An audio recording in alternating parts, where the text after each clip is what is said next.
Disposant d'une maîtrise technique exceptionnelle, sa capacité à s'orienter avec le ballon et à éclaircir le jeu offensif par ses dribbles et ses passes le distinguent des autres joueurs.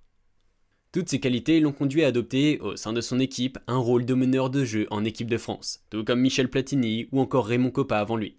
Remarqué par Cannes, l'adolescent rejoint dès l'été 87 le centre de formation cannois. Sous les ordres de Guy Lacombe, le gamin du quartier de la Castellane, au nord de Marseille, s'épanouit doucement. Après avoir effectué son premier match en Ligue 1 en 1989 à 17 ans, Zinedine inscrit son premier but en 1991 face à Nantes d'un super lob. Après que Cannes soit rétrogradé en Ligue 2. Il rejoint les Girondins de Bordeaux en 1992. Et trouve en Gironde ses deux futurs coéquipiers et amis de la sélection 98, Vicente Lizarazu et Christophe Dugarry. Les trois copains forment le trio de Bordeaux, qui met à mal les défenses adverses grâce à leur capacité à se trouver les yeux fermés. Sous la direction de Roland Courbis, qui lui donne le surnom de Zizou, il réalise lors des matchs des performances qui commencent à faire parler de lui. Il signe contre le FC Séville un magnifique lob de 40 mètres, en huitième de finale de la Coupe UEFA 96. Et au tour suivant, les Girondins écrasent le Grand Milan de Franco Baresi 3-0 en match retour, après une défaite 2-0 à l'aller. Durant la finale de la compétition, Zinedine est suspendu au match aller, et ne peut rien au match retour face au Grand Bayern Munich. Avec l'équipe de France, il dispute son premier match sous le maillot d'un bleu en août 1994, face à la République tchèque. Il s'illustre déjà en inscrivant un doublé après une très belle reprise de volée. Tout comme Michel Platini avant lui, Zinedine rejoint en 1996 la Juventus de Turin, où il retrouve son capitaine des Bleus Didier Deschamps. En 2 ans, Zinedine remporte 2 titres de champion d'Italie qui lui permet de commencer la Coupe du Monde 1998 avec un capital confiance énorme. Durant la finale qui oppose les Bleus au Brésil de Ronaldo, il inscrit 2 buts sur 2 coups de tête.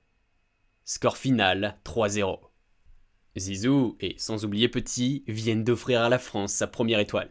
Et termine l'année 98 avec un ballon d'or et entre à jamais dans la légende. Véritable icône du football français, Zinedine Zidane devient un modèle pour tous les fans de football, qui jubilent encore devant leur télévision après le sacre à l'Euro 2000. Plus à l'aise tactiquement, connaissant mieux ses coéquipiers, il se lâche et ose beaucoup plus. En club, ce n'est pas pareil. Le meneur de la Juve n'arrive toujours pas à décrocher le seul trophée qui manque à son palmarès déjà bien rempli, la fameuse Ligue des Champions. Il échoue à 2 reprises en finale.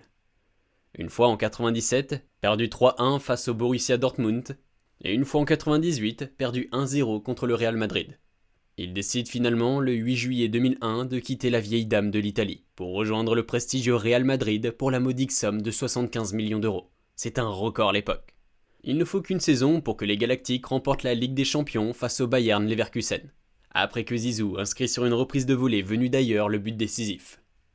Ses contrôles inimitables et ses passes lumineuses en font le dieu de la Maison Blanche.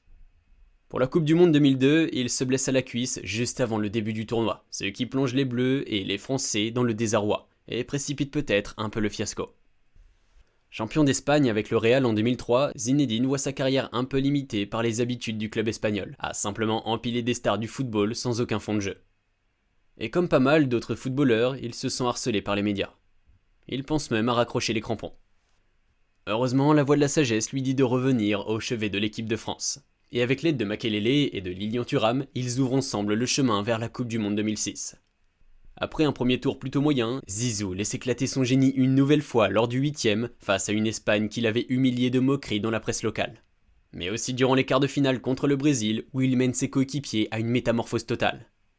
En finale, face à l'Italie, Zinedine Zidane passe également par tous les états. Et que l'arbitre sort le carton rouge 10 minutes avant la fin des prolongations. Il laisse seul ses partenaires affronter la redoutable séance de tir au but. Après un suspense insoutenable, David Trezeguet envoie le ballon sur la barre et l'Italie devient championne du monde pour la 4e de son histoire. Annonçant officiellement la fin de sa carrière quelques jours après, son geste reste incompréhensible pour certains et pardonnable pour d'autres. Près de 2 Français sur 3 déclarent ne pas lui en vouloir dès le lendemain de la défaite. Et reste le genre de joueur qui symbolise à lui seul une époque, tout comme Pelé, Maradona ou Platini avant lui.